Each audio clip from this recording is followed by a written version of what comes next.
Bonjour à toutes et à tous. Ça fait un moment que je n'ai pas fait de podcast, mais j'avoue que ces derniers 3 mois ont été assez mouvementés.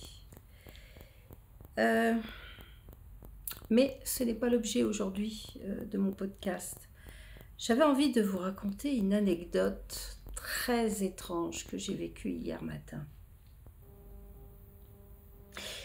Je me suis levée sans grande énergie et j'avais une intention claire, c'était d'aller à la messe. Ça faisait très longtemps que je n'étais pas allée à la messe, notamment à l'église dans la ville dans laquelle je vis, donc l'église de Cascais. Je m'y rendais seule. Malgré ma fatigue, j'ai décidé d'y aller à pied, ce qui m'a évidemment fait du bien. J'avais vraiment l'intention de communier avec Dieu. C'était comme un appel. J'avais vraiment ce besoin d'y retourner. Je sais pas, il y avait comme un appel. Bon. Quand je suis arrivée dans l'église, elle était presque vide, elle était agréable, presque silencieuse. Je dis bien presque parce qu'il y avait quand même quelques personnes. Quand à un moment donné, je me suis installée et j'ai vu qu'il y avait des bancs où c'était écrit réservé, reservado, puisque nous sommes au Portugal, donc les choses sont en portugais. Et je me suis donc assise juste derrière un banc qui n'était pas réservé, évidemment. Je ne savais pas du tout pour quelle raison ces bancs étaient réservés. Et je commence à méditer un peu. Et à ce moment-là, les portes se sont donc ouvertes, ça s'agitait, j'entendais du bruit derrière moi, mais je n'avais pas envie de me retourner.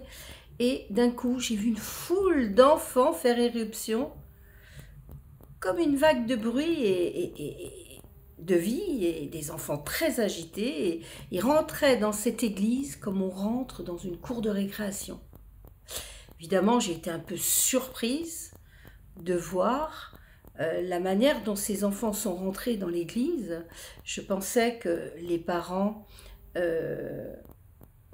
avaient un minimum expliqué à leurs propres enfants que de rentrer dans une église, c'est un endroit sacré, qu'on n'y rentre pas comme on rentre dans une cour d'école. Donc j'étais très surprise.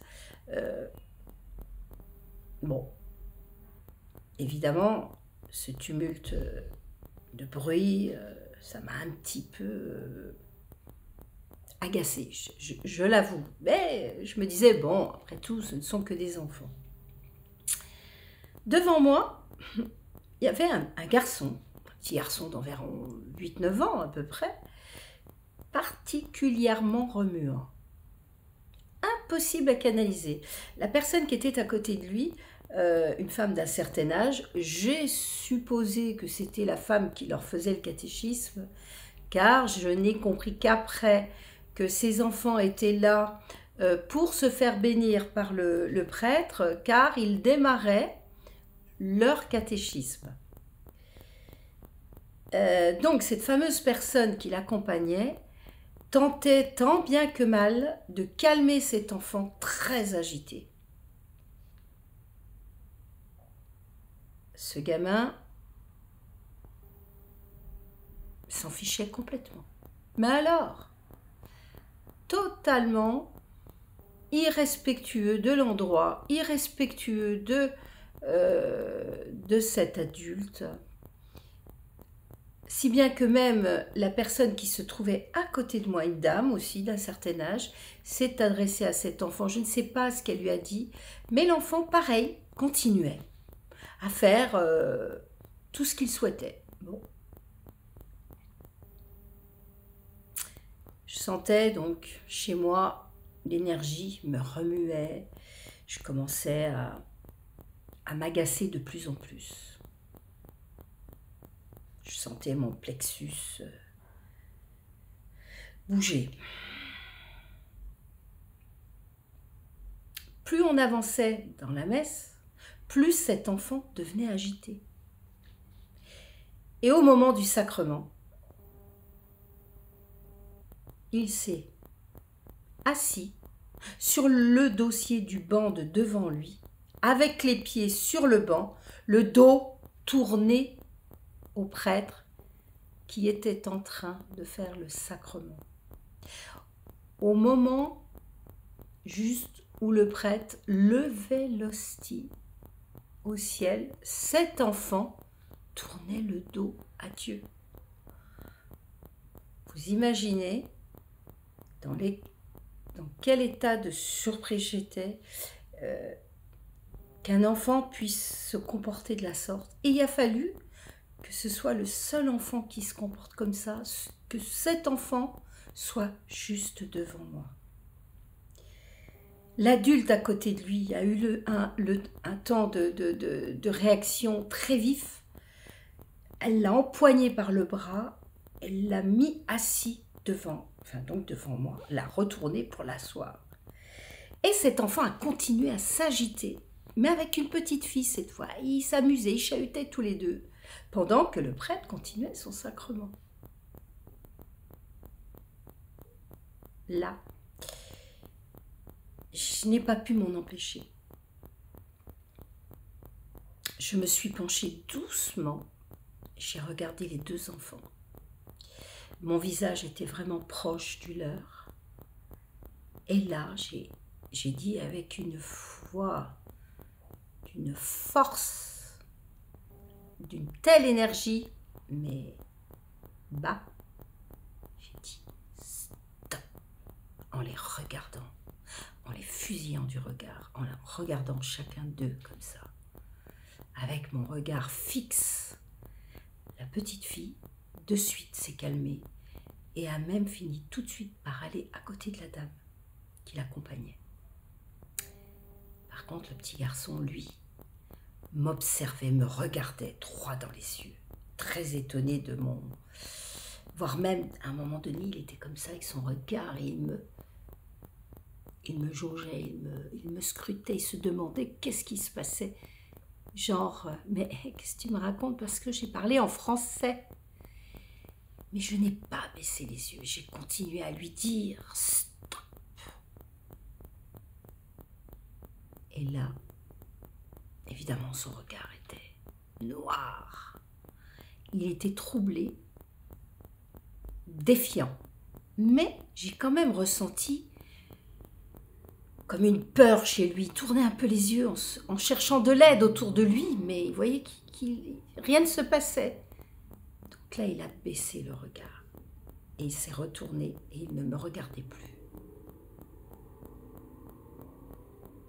Et à un moment donné, il me regarde à nouveau pour voir si j'ai continué à le défier.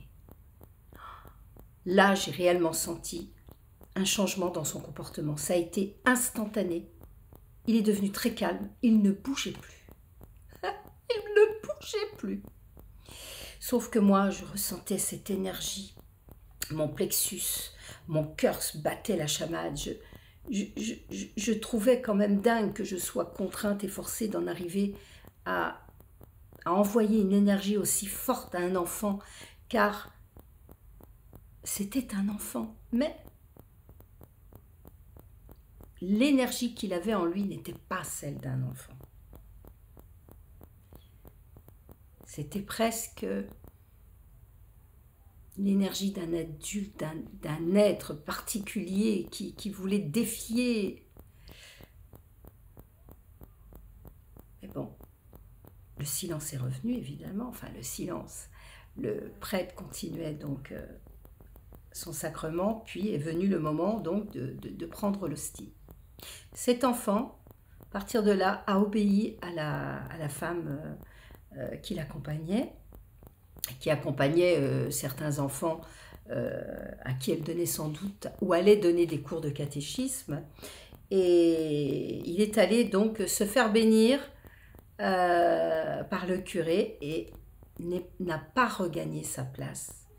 Il est reparti vers le fond de l'église rejoindre ses parents. Moi, j'ai ressenti une paix profonde, comme si quelque chose avait été remis à sa place.